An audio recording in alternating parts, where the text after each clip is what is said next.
The Weaver's Testament, Threads of Destiny, Preludium. Threads are not spun, they are remembered. Inscription on the broken loom, Temple of Forgotten Hands. In the forgotten vault, beneath the valley of echoing threads, dust wept like time itself. The air tasted of silk and iron, an ancient mixture of devotion and decay. At the heart of the chamber stood a loom, or what remained of it. Once, this loom was a living altar, its spindles humming with the breath of fate.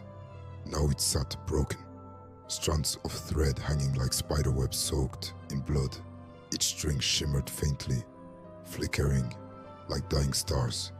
Each thread, a life, a path, a soul written in the tongue of the gods. And something was stirring beneath it. In the black stillness, the weaver opened their eyes. No one remembered how the weaver came to be. Some said they were a fallen god, cast down by jealous deities who feared that weaving fate would one day mean owning it. Others whispered the weaver was mortal once, a forgotten prophet whose voice could rethread broken time. All that remained now were stories. That the weaver does not speak, only hums. That their skin is etched in tapestry, skin that moves, bleeds, and sings. That their fingers can unravel destiny with a caress, and that they wait, hidden, for the one whose thread must be pulled next.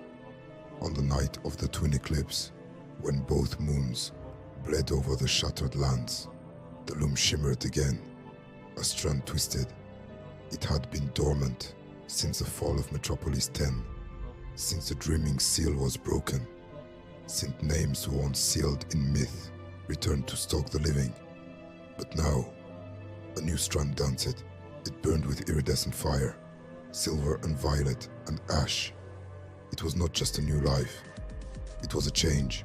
A sound echoed in the cavern, not the whisper of wind, nor the breath of time. It was a chime, software hollow, thread-born. The loom was awakening, and the weaver was reaching for the thread. The Weaver's Testament, Episode 1. The first thread. Every story begins as a thread, but some threads are made of knives. Varin, the blind tailor of Kelrun. Chapter 1. The thread that moved.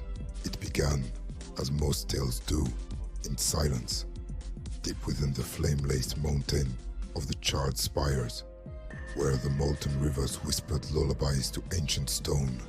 A boy named Kalen Veltharn stirred in his sleep, 9 years old, son of no known lineage, marked by no noble blood, yet wrapped in silks hand-woven with prophetic patterns, found as an infant on the ashen edge of Aetherzar, beneath a tree that should have burned but never did. Some say he is Serathor's echo, a shadow born when the phoenix air breathed too close to the edge of fate. Some say he is something older. What cannot be denied is this: the tapestry above his bed wept threads during the eclipse, and when the threads touched his skin, he began to dream. He dreamt of Viserion, war-born prince astride his manticores. He dreamt of Oriana's ruby whispers, curling into his ears like coals. He dreamt of the sea rising, of flames swallowed by tide, and he dreamt of a voice he had never heard, but always known. The first thread has moved, little one, and you are holding the needle. When he awoke, a trail of embers led from his door to the heart of the Veltharn Flame Archive, a vault sealed to all but the Duchess. The guards found no signs of forced entry, but within, an empty spindle turned, and a new robe had been laid on a forgotten altar, a robe stitched with hair, with thread, made from blood of those not yet dead, and a symbol in the center, a weaver's hand, wrapped in barbed string. Chapter 2. Whispered in the weft. Far away in the shadowed glass halls of High Spire Kronhold, Thras Erindor stood at the center of his mother's ancient throne. a boy king in a court of reflections. The ruby throne, still infused with Oriana's soul, had not spoken in 2 years, but now, as the moons wept silver tears, the mirrors lining the veiled court began to tremble. A single word echoed from the throne. Threadling. Thres turned pale. His spy master, the masquerade, fell to one knee, blood dripping from his ear. Oriana's voice was not gone. It was growing, and her attention was focused. Not on Serator, not on Evangeline, but on a child with no name stitched into any house. A child whose dreams were pulling forgotten enemies back into motion. Thres issued a decree. Find the one they call Kaelan. If you must tear every ash-rooted temple apart, do it. If the gods have returned to weave, I would see their hands burned. Chapter 3. A stitch across the sea. In the domed halls of Tidelocked Hall, beneath kelp-stained stars, the salt mother of Valon cast sacred salt across the surface of a dreaming pool. The water wept. A pattern emerged, a boy in flames, a throne of thread, and a loom unraveling into open sky. She whispered to her queen, Ethoria Valon, her voice breaking like tide over broken stone. It moves again. The song, the old one. The weaver has opened their eye. Ethoria, once called the sea dreamed, felt her old heart stir. The tide within her shifted. Prepare the Leviathan envoy, she commanded. We sail not for diplomacy, but for memory. Chapter 4. The scroll that lied. Memory is not what happened. It's what we dare to write. Inscripted above the doorway to the vain archive, now abandoned. Location: ruins of the Sky Library. Kyle Ruin. The Wind Bastions. The wind never stops crying in the heights of the Wind Bastions. In the jagged cliffs above the world, where torn books flutter like dying birds and towers dangle from the sky on rusted chains. The broken remnants of House Kelrune remain cloaked in storm and solitude. Here, among ink-drenched ruins, the fractured scribes gather once more. Outcasts, record breakers, scroll thieves. They believe one truth above all. History has lied to them.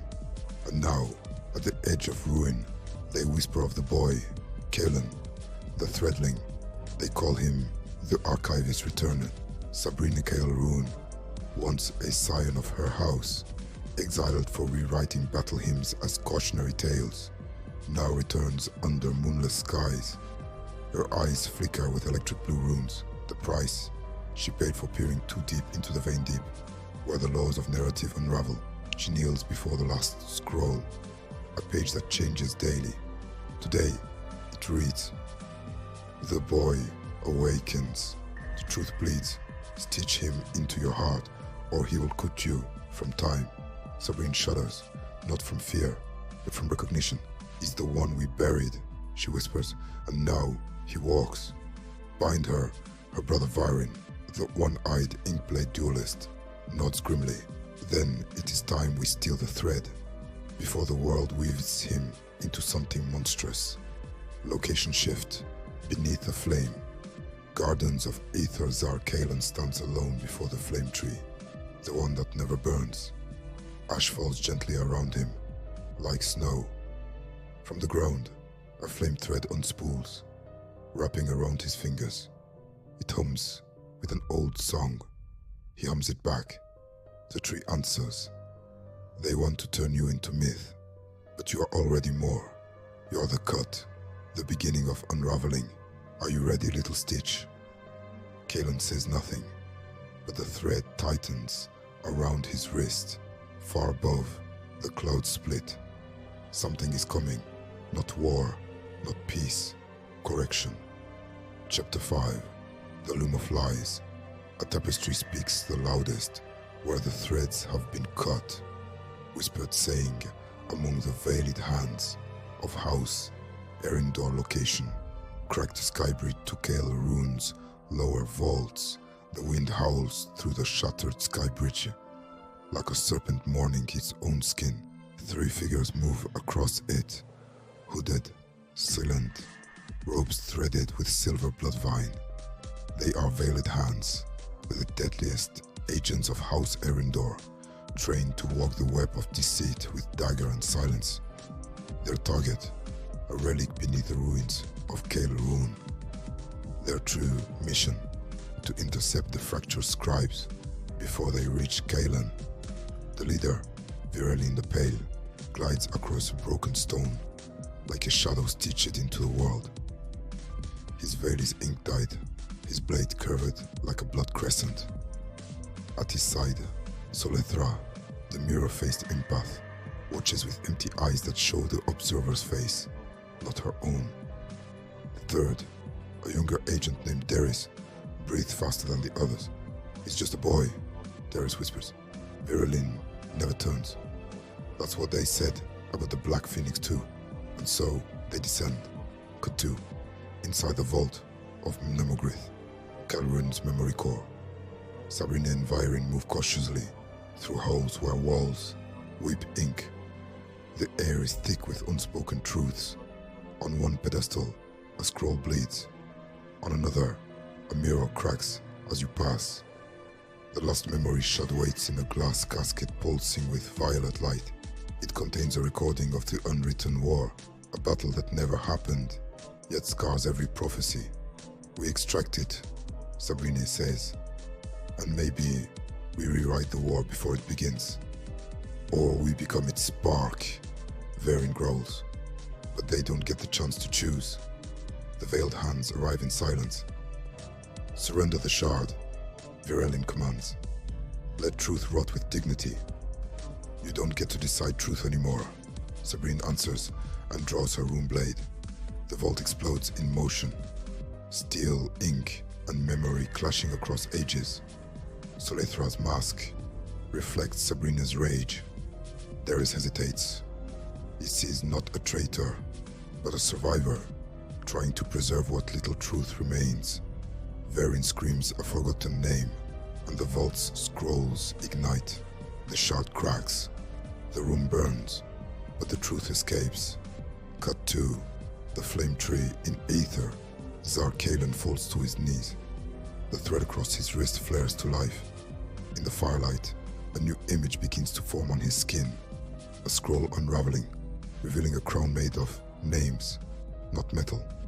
He weeps, not in fear and in understanding. The world is lying to itself. And here's its reminder.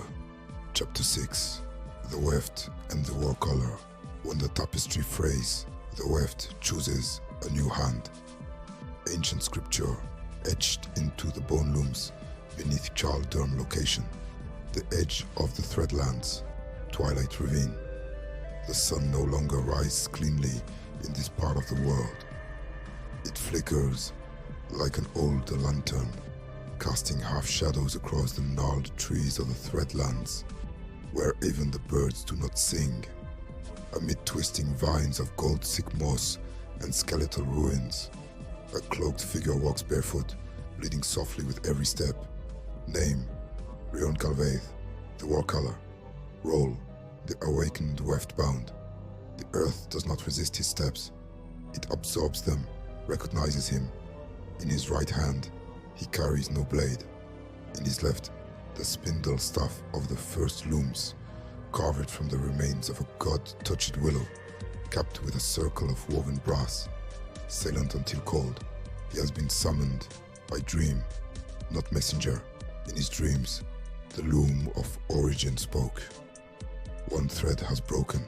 The weaver has gone blind. You will remember the shape of war. Now he kneels before a pool that whispers. Inside it, he sees the ripple of a cracked world. The thread severed and burnt. He sees Kellen, the false heir, bleeding ink onto obsidian. He sees Serathor speaking to flames that lie. He sees Oriana's ruby-throned spectre, laughing as cities drown in silence. And he sees Viserion, a ship stitched from prophecy and contradiction. Rion places his palm into the pool. The spindle trembles. A voice booms from the thread beneath all others. You are not a soldier, you are a pattern, and the pattern must bleed again. Cut 2. Kale Rune. What remains of the Iraden towers above. Storm clouds pulse with writing lightning. Runes so ancient they hurt to behold. Sabrina awakens in the rubble of the memory vault. Viren is gone. The shard is splintered, but pulsing with the hate of a near truth. A spectral figure waits by the ruin's edge, draped in translucent robes of thread fire. You touched the wrong thread, the figure whispers. And now, Weft has chosen again. Sabrina's breath catches. She recognizes the voice. It belonged to her sister, dead for 6 years. But the Weft weaves from memory too. What am I supposed to do? Sabrina breathes. Choose. Again. Your blade or your blood. The figure vanishes. Sabrina, eyes burning, wraps the shard in silk. Behind her, the vault doors seal themselves. Alive now waiting. Cut 2 thread colors shrine. Beneath Varnik's wastes, Rion stands before an ancient altar. Once used to weave the banners of empires long dust, he presses his spindle staff into a socket made from the skull of a kingsmith. The air convulses. A map unfurls, not of land, but of living history. The weft marks 5 names in fire. Kalen of Veltarn, Sabrine of Kyle Rune Serathor, Heir of Flame Oriana, the Threadbreaker Viserion, the Songborn Ryan Bows. I do not wish to lead. A wind answers, good, that is why you must. Chapter 7. The Dance of Steel and Silk. Not all blades are meant for war. Some carve destinies from within. Blade verse. Etched along the mirrored walls of Velrata's hall. Location. Velrata. The arena of Honored Silence Day. Of the Veiled Tournament. The wind carried the scent of iron and hyacinth across the polished obsidian arena, high above the seated noble houses, each dressed in the colors of their legacy. A storm churned, silent but watching. Today was the Veiled Tournament, an age-old rite, meant not only to honor peace after war, but to entertain whispers of diplomacy between houses. But this year, the stakes were sharper. At the heart of the arena stood a man cloaked in silver sable robes, his sword sheath not in leather, but in living runes that moved like smoke. Name, Saven Mirror. Title, Master of Blade's House, the lesser, but rising. House Mirror of the Moonveil Crossing emblem, a blade piercing a rose, eclipsed by twin moons colors, mirror silver and dusk violet, known for producing sword saints and memory duelists. Description, Saven Mirror. Saven is young, perhaps no older than 30 winters, but his gaze is ageless. His hair flows like starlight in dusk, not quite silver, not quite ash. Eyes, luminous jade threaded with violet veins, hide the storms of a man who once walked among shadows and returned with stories etched into every scar. He moves like language itself, measured, meaningful, and dangerous when misread. His blade, Virelia, is said to sing to those he chooses to spare. And today, he fights not for war, but for love, legacy, and something darker still. The tournament begins. Rian Calvete, now seated with emissaries of House Valon and Veltarn, watches as contenders clash. Serathor, too young to fight, sits wide-eyed, flames flickering faintly beneath his fingertips. Evangeline leans into her steward. This is no simple sword play. Myr isn't just dancing for honor. He dances for union, whispers a nearby envoy of House Erendor. And union means risk. Saven defeats each challenger with elegant brutality. No wound is wasted, no movement repeated, and when his final opponent falls, he kneels, not in victory, but in offering. Across from him, in the royal box sits Lady Nira Veltharn, cousin to Evangeline, a woman carved of dusk light and ferocity, Seven speaks, not to the crowd, but to her. Let our blades end what flames and shadows could not. Let marriage bind what blood and war shattered. Will you stand with House Mir beneath twin moons?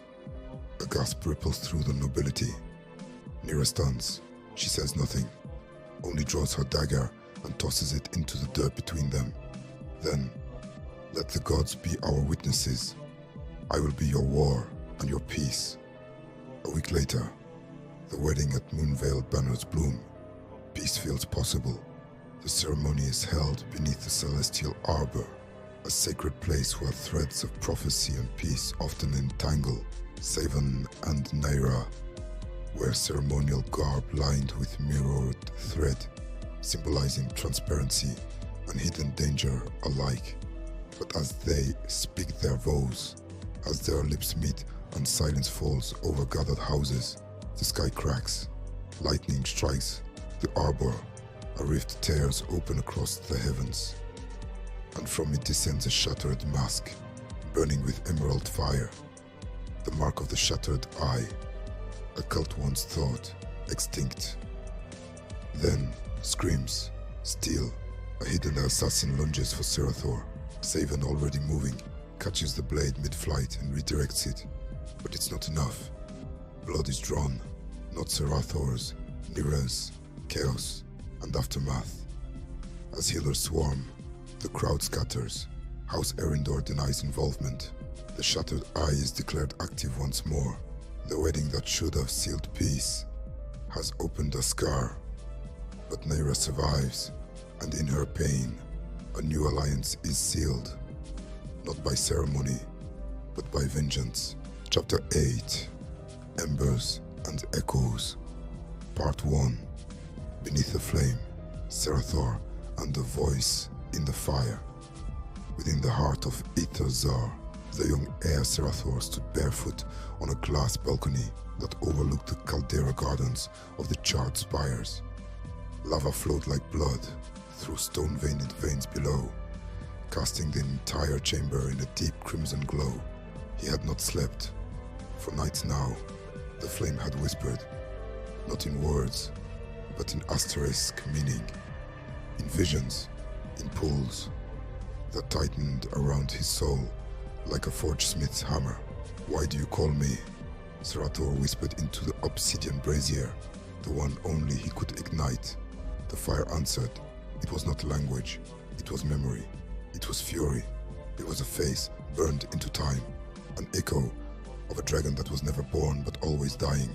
It showed him Oriana, it showed him Seven, it showed him a choice that had not yet come, a kingdom or a kindling, said the voice, finally in words. What will you burn, Serathor? He trembled, but not from fear. I want the truth. The flame narrowed into a single thread of gold, and it reached for him. Part 2. The Bladed Vow. Savan and Naira. 2 days after the attack at the wedding, Savan sat at Naira's bedside in the high spire's chamber. Her skin was pale, her breath shallow.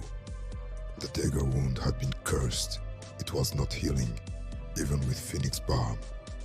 Nira's voice broke through the silence. It was not the dagger, it was the lie behind it. Savan closed his eyes. Then we will carve through lies, one blade at a time. Behind them, the War Council stirred. House Mir had dispatched sword saints to trace the origins of the shattered eye. House Veltharn mobilized the Ashguard under Evangeline's command. But trust had fractured. Many whispered, was this union a mistake? Others argued, or was it precisely what drew the cult from shadow? Later, Savan stood before the flame matron of Veltharn. Grant me the right of mirrored fire. I will take blade oath and blood oath. If Nira dies, so shall I. The matron, ancient and blind, nodded. Then your path is now flame and shadow alike. Part 3. Ether and Ash. The threads begin to cross. Serathor's condition worsened, or evolved. The more he communed with the flame, the more it listened. The voice became a face, the face became a presence, a name returned to him. Aldrich. He wrote it in fire on the wall of his chamber. He did not know why. And in the corners of Ethazar, a cloaked figure watched. One of the veiled hands, surviving assassin of Oriana's order. He was no longer here to kill, he was here to serve, for the fire had whispered to him too. What rises next will be choice, between truth and loyalty, between prophecy and vengeance, and beneath it all, the loom waits. The threads have begun to move. Chapter 9. The dance of silk and steel. The moon had climbed high above the obsidian arches of the Skyfang arena, bathing the ceremonial terrace in spectral silver. Hundreds gathered in hushed reverence. Nobles in embroidered masks, war-scarred generals clutching ceremonial blades, whispering priests draped in memory-inked shawls. Tonight was not a war council. Tonight was a convergence, a rare ceasefire, marked by the ancient rite of threads, the tournament once used to sow peace between divided houses. Seven, still bruised from his journey through the coil of thorns, now stood among contenders in the trial of silken blades.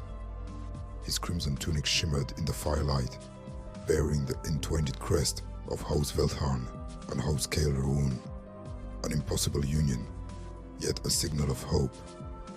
On his left hand, the scar from Neira's blade had already faded into something darker, a binding thread. His first opponent, a knight of House Varnix, bore the bone mask of the Crucible. Their duel was fast, brutal, and oddly respectful, each slash parried with measured poise. When Saven disarmed the knight with a turn of silk-bound wrist, the arena exhaled. His next bout, however, was against Neira herself. Their blades met not with fury, but memory. Each strike spoke of every word left unsaid. Every dodge echoed the fear of falling again. Not in battle, but into each other. "You dance like a ghost," she said mid-duel, parrying his overhead strike. "I've been one since I lost you," he murmured. The duel ended in a draw, yet it sparked something irreversible. By torchlight, they returned to the same balcony where they'd once broken their oaths. This time, they renewed them, quietly, without priests, without banners. Only the stars bore witness. Below, Serathor watched from the shadows. The flame within him did not burn. It listened. Chapter 10. The shattered sigil, a crash shattered the dawn. The eastern sigil wall of Ethozar had exploded outward, stone and steel ripped apart by forces unseen. The high banners of House Veltharn flapped wildly in the sulfur winds as Ashgard scrambled to the breach. In the rubble, a symbol was scrawled in blood and soot, a broken thread looped around the eye. "The sigil of unmaking," whispered Ember Matron Silva. "No one's dared it since the night of the Threadless Kings." Serathor stood at the center of the chaos, barefoot on burning stones. Around him, flames curled like curious snakes, yet he was untouched. His eyes shimmered gold and shadow. The voice in the flame had told him, "This would happen. You are not a child of peace." It whispered, "You are the needle meant to unmake the loom." Across the realms, echoes of the explosion reached further than mere stone. At High Spire, Oriana stirred from her relic slumber. At Deepwater Coast, the sea itself recoiled from the echo. In the ruins of the Loom Temple, forgotten monks reawakened and began to chant. And far beyond, in the iron deserts of the Outer Silence, Viserion paused mid-council. The air thickened with omen. He turned to his gathered warlords. "The eye has opened," he said. A silence deeper than prophecy followed. Chapter 11. embers beneath a crown. The wedding was meant to mend the rift between rival vassal houses, an opulent ceremony where fire and silk met under the banner of unity. Noble families flooded the Sapphire Hall, their banners trembling beneath wind-haunted tapestries. Songbirds were released from ivory cages, flames danced in silver basins, and at the center, Prince Kaelor stood, calm, regal, unreadable. The crowd expected him to take the hand of Lady Aerith Talvin, daughter of House Talvin. The embattled border house promised a new dawn through royal union. She was beautiful, poised, veiled in silken armor that shimmered with blood thread embroidery. Whispers swirled that this alliance would grant the Talvins military sanctuary and access to the crystal forges. But Kaelor had different plans. As the priest uttered the vows, Kaelor's hand did not reach for Lady Aerith. Instead, he turned, stepping away from the altar and extending his hand to another. Lady Erisa Morvel, the sapphire-eyed daughter of the Eastern Warden, Lord Hestrel Morvel. The court froze. Gasps filled the chamber. The veil choir stopped mid-chant. "I take her," Kaelor said, voice like a blade. "Erisa is my chosen queen." Chaos erupted. Aerith's veil fell. As her fury cracked, the Talvin stormed out, their retainers drawing blades. Lady Erisa stood stunned, but Kaelor pulled her close, whispering something only she heard. Within the hour, they vanished, along with 7 elite knights of the King's Blade Wardens. By dusk, the wedding banners were ablaze. By midnight, the lesser lords met in secret. "A prince who breaks oath spits on crown and kin alike," declared Lord Merrigon of House Drell. "He's stolen not only a bride, but the future promised to our sons," hissed Lady Vera of House Kelst. The rebellion of vows began, not with swords, but with sealed letters carried by Crow and Shadow, signed by 27 vassal banners. The East stood divided. The hunt for Kaelor had begun. Chapter 12. Flames in the south. Kaelor and Lady Erisa fled into the southern wastes, an expanse where heat warped the air like oil and storms howled like lost spirits. Rumors spread faster than riders that Kaelor sought the old ruins of Cinderel's Teeth, a place whispered to be a gate to the Forgotten Vault. At his side, Erisa proved no passive prize, a scholar of shadow tongues and a whisperer of river flame. She read the dunes like ink. Each night, she transcribed a new route in her star map journal, forging paths through dead valleys and ruined altars. The 7 Blade Wardens who followed them were not merely guards, they were the finest duelists of the crown, each bearing armor etched with the names of fallen kings.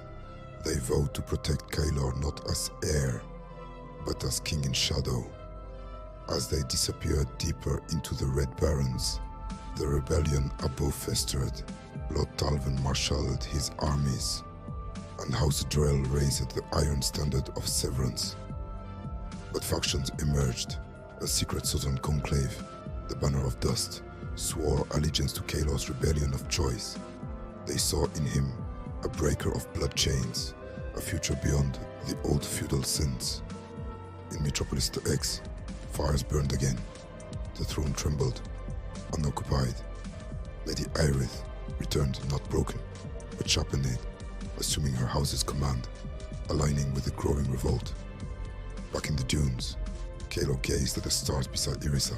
"Let them call it treason," he said, "but history will call it beginning." The final scene of episode 2 fades on a sandstorm, swallowing their caravan, cloaks torn, blades drawn, heading deeper into forgotten lands toward the birth of something unspeakably